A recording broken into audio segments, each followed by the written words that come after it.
So today we're going to talk about elapsed time. And elapsed just means time that passes between a start time and an end time. So our first example is about Denise. It says Denise went to see a movie. The movie started at 1:05 p.m. and it ended at 2:35 p.m. How long did the movie last? Explain your reasoning. So in order to know this, we have to think, okay, if she went to the movie and it started at 1:05 and it ended at 2:35, we want to know how much time passed while she was in that movie. So the easiest way to do this is to look at the start time. Now there's a lot of ways you can do this. They use actual clocks right here that we can kind of count around on to find how long it took until it was 2:35. And we can count that several ways. We can count hours up first, because you see she moved from the hour of 1 to the hour of 2. So we can just go ahead and say, hey, she made it 1 hour. And then if she had moved 1 hour, she would have gone from 1:05 to 2:05. That was just moving a perfect exact hour. 60 minutes later, it was 2:05, but we're still not quite where she ended at. So once we get back to 2:05, we need to jump to where it would be 35 minutes into that hour. We're already at 5 minutes into that hour, so in order to jump from 35, we start at 5, and we say 5, 10, 15, 20, 25, 30. Remember that 7 means 35 minutes into the hour. So that was 30 minutes. We knew we jumped 1 hour to get to 2:05, and then it was an extra 30 minutes to jump to 2:35. So in total, she was in that movie for 1 hour and 30 minutes. Awesome. Without counting hours and minutes, how could we know that the movie Denise went to see was less than 2 hours long? Well, there's a couple ways to think of this. Number one, she started at 1:05 and she got out at 2:35.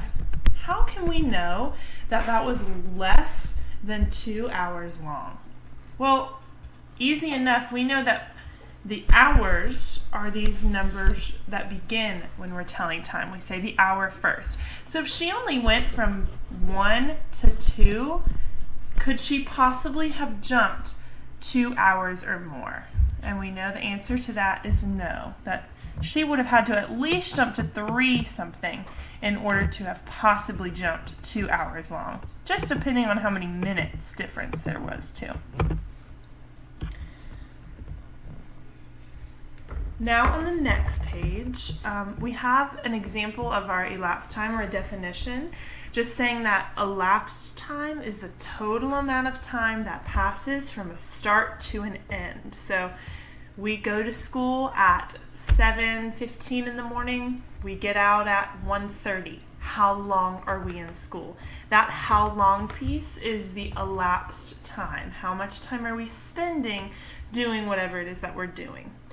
Another important thing we need to note, the hours between midnight and noon, so the morning hours are AM hours, so 2 o'clock AM, 8 o'clock AM, those morning hours. The hours between noon and midnight are PM hours. So 4 o'clock PM is in the afternoon, we're out of school. 8 o'clock PM, getting ready for bed or bedtime. Okay?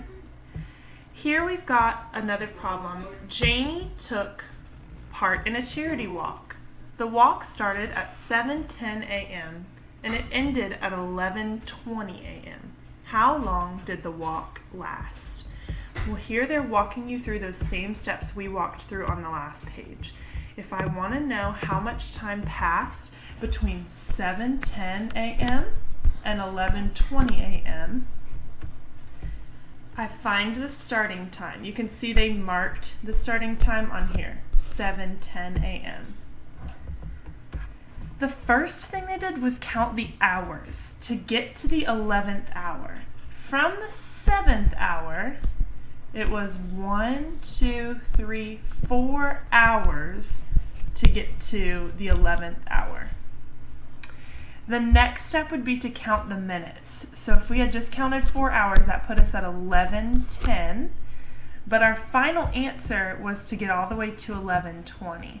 So if I'm at 11:10 already, 10 minutes in, 11:15, 11:20, and I had to count 10 minutes in order to do that.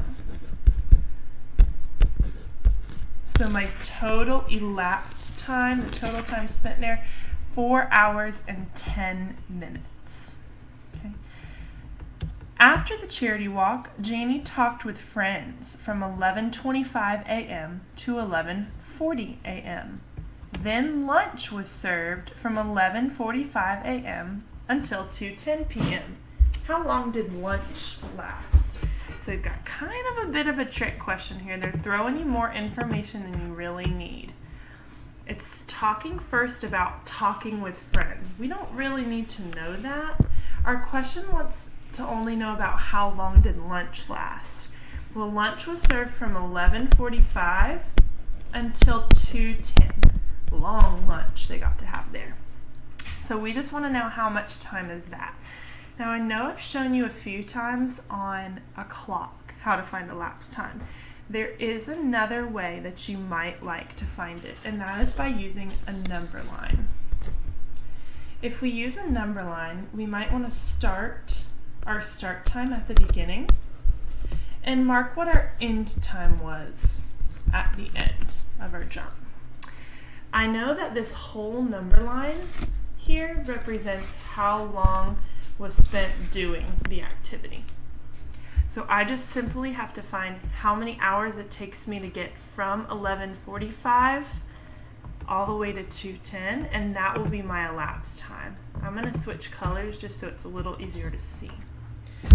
If I jump an hour from 11:45, I'm at 12:45.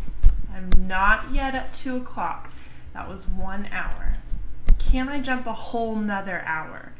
Yes, that will put me at 1:45. So I've jumped 1 hour, 2 hours so far. Can I jump another hour? Well, if I jump another whole hour, I'm going to be at 2:45. And that's really past 2:10. So the next thing that you want to do is go ahead and get to that hour of 2.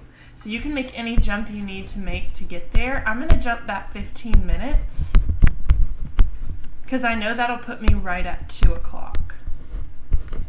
Okay. And then in order to get from 2 to 2:10, all I have to do is jump 10 more minutes. Okay. So if I want to know how long did lunch last, my total elapsed time, I would say that 1 hour and 1 hour, so 2 hours and 15 minutes plus 10 minutes, 25 minutes.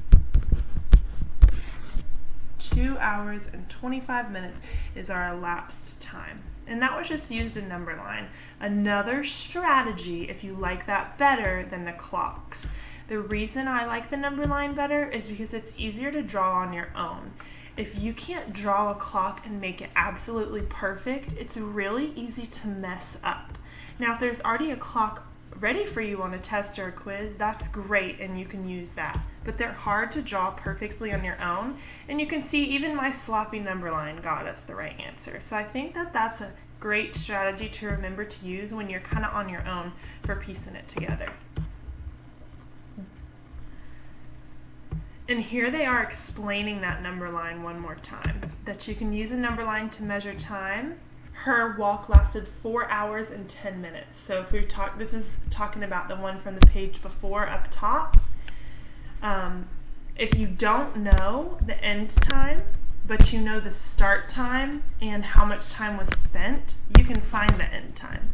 For example, they didn't know that. They just knew that she started at 7:10 and she went 4 hours and 10 minutes. So they jumped 4 hours to 11:10 and 10 more minutes to 11:20. And they were able to use a number line to show that elapsed time the same way we just did. So you can do that if you have a start time and an elapsed time. or a start time and an end time. You can also do it if you have the elapsed time and the end time, but we'll talk about that in another chapter. Alright, this is kind of where we're going to stop for today. I'm going to do number 1, 2, and 3, and then you guys will be able to do your practice that goes along with this. Okay, number 1. Number 1, I'm not really going to write anything.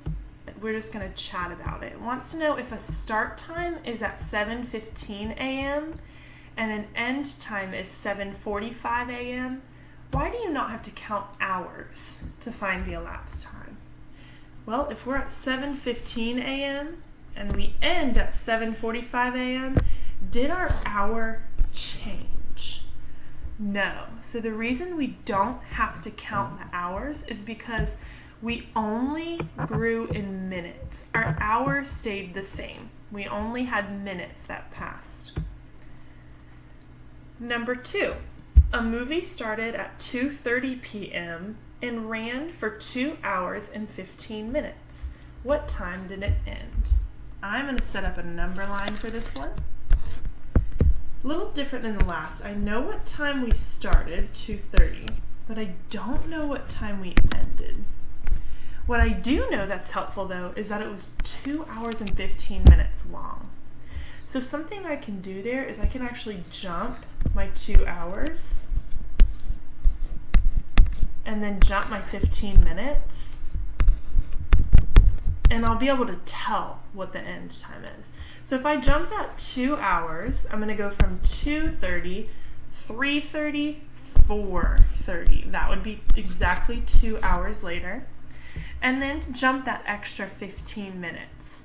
30 minutes plus 15 more minutes means we're still in 4 o'clock and 45 minutes. So 2:30 plus 2 hours and 15 minutes means the movie ended at 4:45. And we can include that PM if we want to include that PM.